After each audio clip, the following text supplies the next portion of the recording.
नमस्कार. ठाकूर मसाले चॅनलमध्ये तुमचं खूप खूप स्वागत आहे. आज आंबाडीची भाजी कशी करायची ते पाहणार आहोत.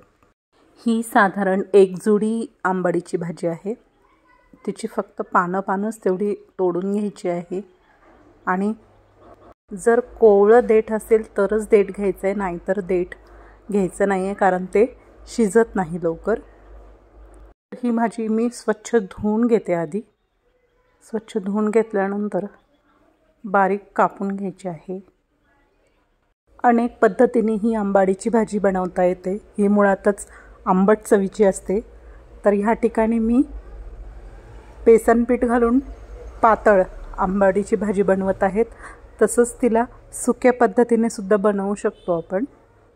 पारंपरिक अशी आंबट गोड चवीची भाजी बनवत आहे.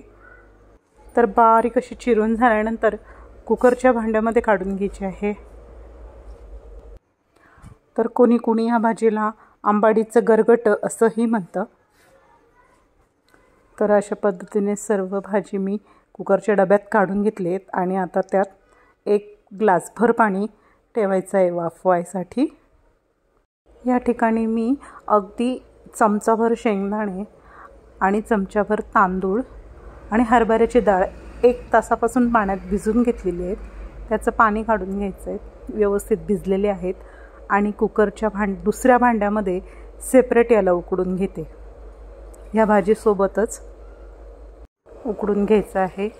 तर कुकरमध्ये मी सुरुवातीला टाकलं आहे 2 ग्लास पाणी आणि ही चिरून घेतलेली आंबाड्याची भाजी आणि वरतून मी हरभरा डाळ, तांदूळ, शेंगदाण्याचा डबा वरती ठेवून घेत आहे.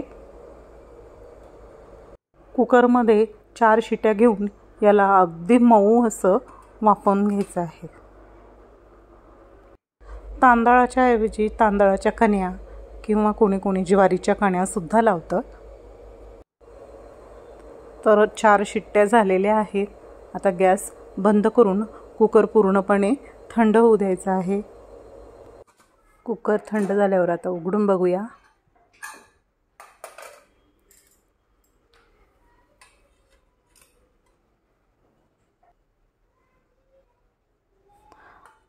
तर छान वाफवलं गेलेलं आहे.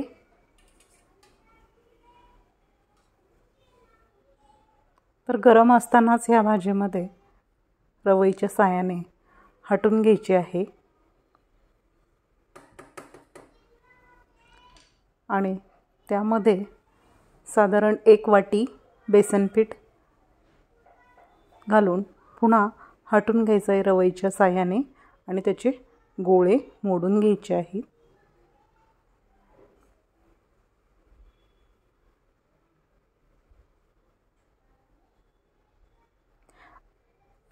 सोबतच शिजवलेले हे तांदूळ, हरभऱ्याची डाळ आणि शेंगदाणेसुद्धा टाकून घ्यायचे आहेत. मिक्स करून घ्यायचे आहेत.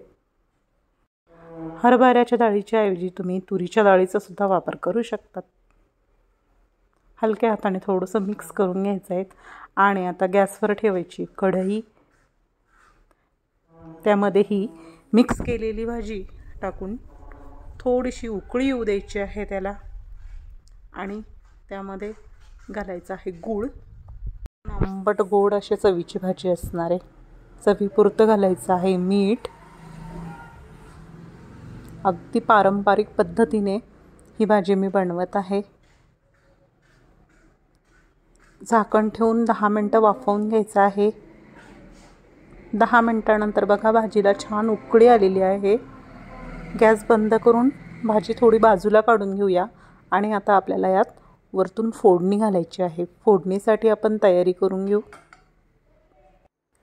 गॅसवर पॅन ठेवायचा आहे किंवा तुमच्याकडे तडका देण्यासाठी जर छोटी कढई असेल तर त्यातही फोडणी दिली तरी चालेल. फोडणीसाठी घ्यायचं आहे तेल. तेल गरम झालं की त्यामध्ये घालायची आहे चमचाभर मोहरी, अर्धा चमचा जिरं, चुटकीभर हिंग.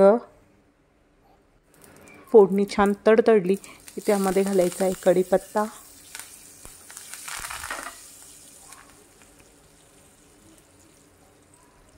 आणि भरपूर असा लसूण या ठिकाणी मी थोडासा ठेचून घेतलेला आहे. लसणाचं प्रमाण तुम्ही थोडंसं जास्त असलं तरी चालेल, कारण लसणाचा स्वाद खूप छान येतो यात. सुक्या मिरच्या घेतल्या आहेत 8 ते 10. मिरचीचं प्रमाण तुम्ही कमी जास्त करू शकतात आणि हिरव्या मिरच्यासुद्धा याऐवजी तुम्हाला वापरायच्या असतील तर वापरू शकतात. अर्धा चमचा घालायची आहे हळद